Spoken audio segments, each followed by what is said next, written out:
Welcome to the audio version of my blog, Deeper Dimensions. I'm happy you're here. In this blog, I peer into the deeper dimensions of existence to unearth practical ideas for bringing meaning to everyday moments and to crises.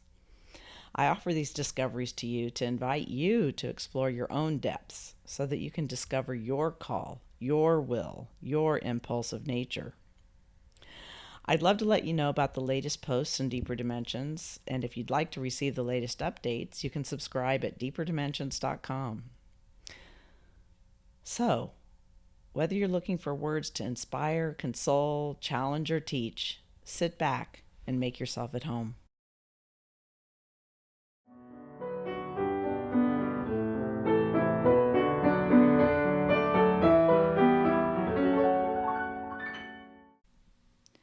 This piece is from my archives.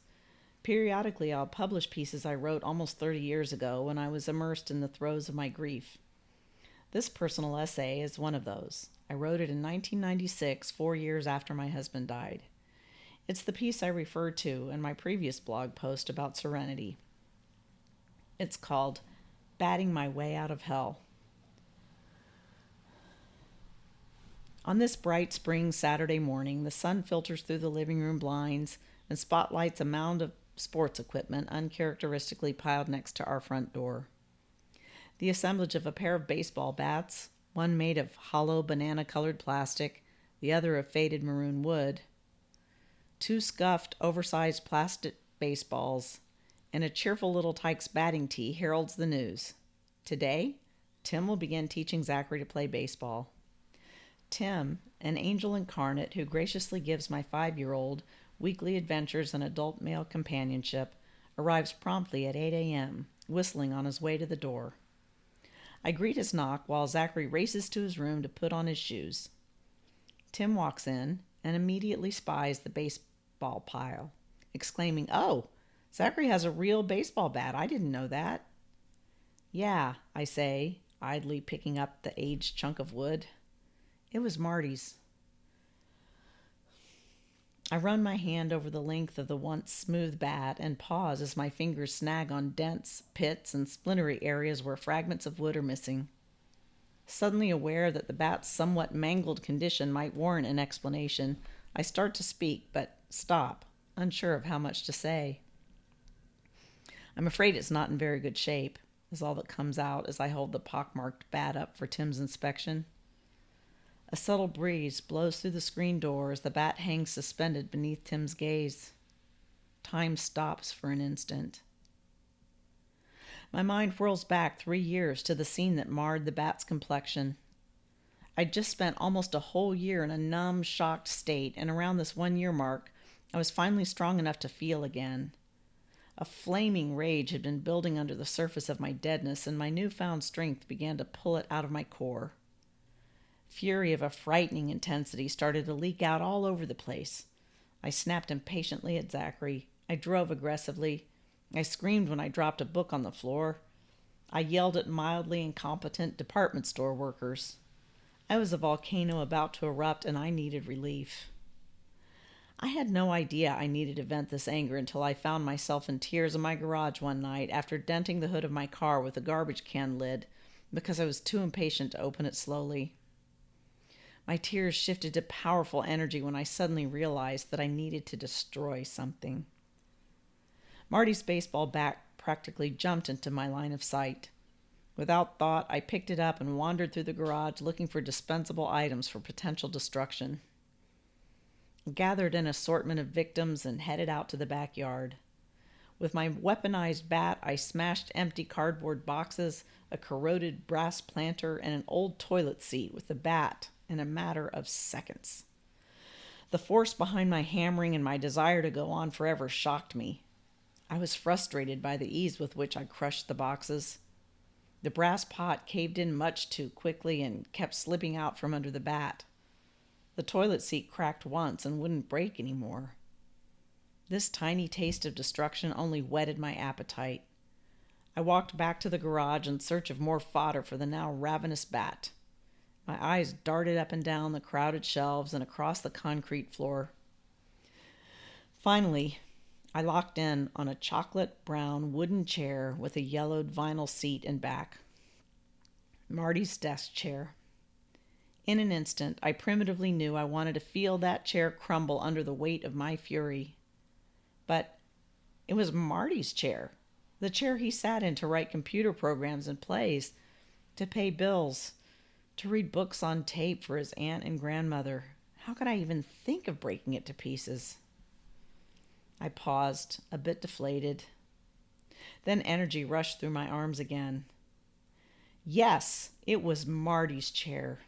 His well-loved, empty, no longer used desk chair. I had indeed found the ideal sacrifice for my altar of anger. The next morning I prepared for the liturgy of release with ironic serenity. After I dropped Zachary off at preschool, I matter-of-factly rang the doorbell of my nosy cop next-door neighbor to be sure he wasn't at home to investigate banging sounds. He was gone. In the eye of the hurricane, I slowly gathered the equipment I would need for my ritual slaying. Marty's chair, work gloves to increase my hands' endurance, safety glasses to shield my eyes from flying shards of wood, tissues in case I cried, and, of course, the bat.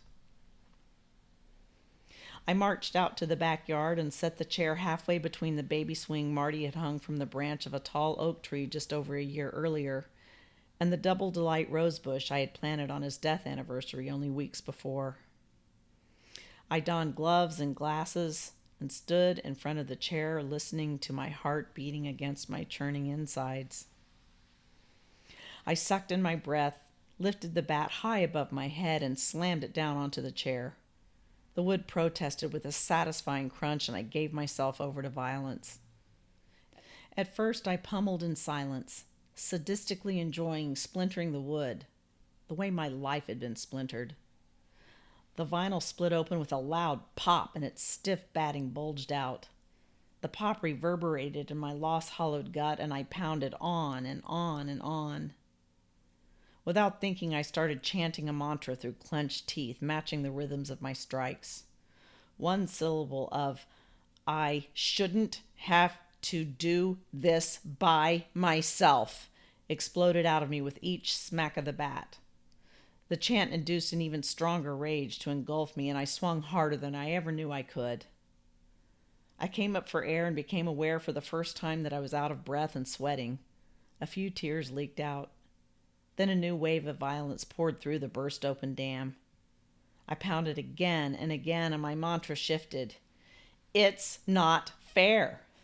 It's not fair. It's not fair. I spit each word with a grunt every time the bat struck the chair, which was now a pile of large sticks and scraps. I stopped. Crying, drained. I stared at the impossible green of the grass blades that peeked through the mangled remnants of the chair. The living stalks fearlessly holding onto their roots among the tatters filled me with another mantra, and I picked up the bat again. With a final blast of furious brutality, I screamed, "He's supposed to have a father!" I hit and I hit and I hit and I hit and I hit until at last the chair was annihilated and I was spent. Suddenly, I was finished. My arms trembled. I couldn't lift the bat anymore, much less hit anything with it. My legs crumpled and I leaned against the privacy fence to survey the damage. Wood was reduced to splinters. Screws and tiny dowels lay scattered about. Fist-sized pieces of vinyl and batting spread over everything. Cardboard and wood from within the vinyl casing sprawled out in a shredded mess. I gazed at the chaotic canvas of lawn strewn with pulverized chair parts, bat, gloves, glasses, and used tissues. I finally had something tangible and physical that depicted my life's devastation. I laid down in the grass next to the mess and gave in to racking sobs for nearly an hour. When the crying subsided, I laid in the springtime breeze with my eyes closed. The sun dried the tears on my cheeks, while the soothing harmonies of Marty's musically correct wind chimes drifted over me. In this eerie post-wrath tranquility, my grief turned an important corner. The sacrament of destruction had freed me from anger's stranglehold.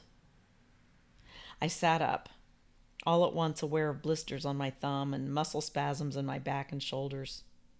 I reached for the bat and saw for the first time the dents, nicks, and gouges inflicted on it by my surrender to angry protest. I touched the wounds in the wood with deep affection and vowed to keep the bat forever. Suddenly, time starts moving forward again, and I return to the present. I hold the beat-up bat out to Tim and hear him saying, "We're not playing in the major league. That bat'll work fine." "I'm sure it will," I whisper. Zachary scampers into the living room, slides across the hardwood floor, and stops in front of Tim and me, singing, "I'm ready." Eyeing the bat in my hand, he looks eagerly into Tim's face and proudly proclaims, "That was my dad's bat." Tim says, "Your mom was just telling me that." Still holding the bat, I realize I'm gripping it so hard that my knuckles are white. Gritting my teeth, the skeletal fury surges through my blood anew. I think, he's only a little boy and his father is dead. His father should be teaching him how to play baseball. Part of me will always be angry about that, but thanks to this very bat, the anger no longer overwhelms me. It arises in a wave and quietly passes through me. I loosen my grasp and pass the bat to my son. Zachary embraces it. Tim kneels down and gently, patiently, shows him the proper baseball hold. Zachary attends with delight.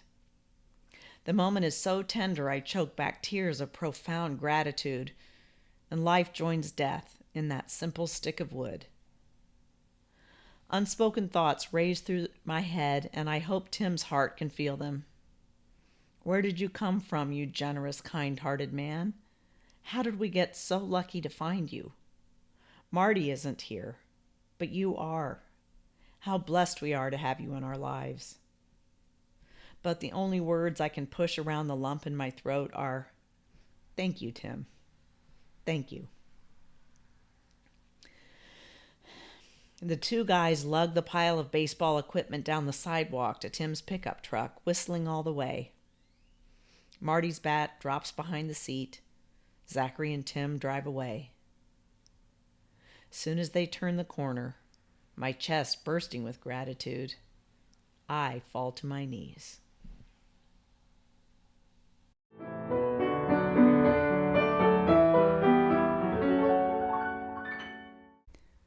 As always, thanks for listening.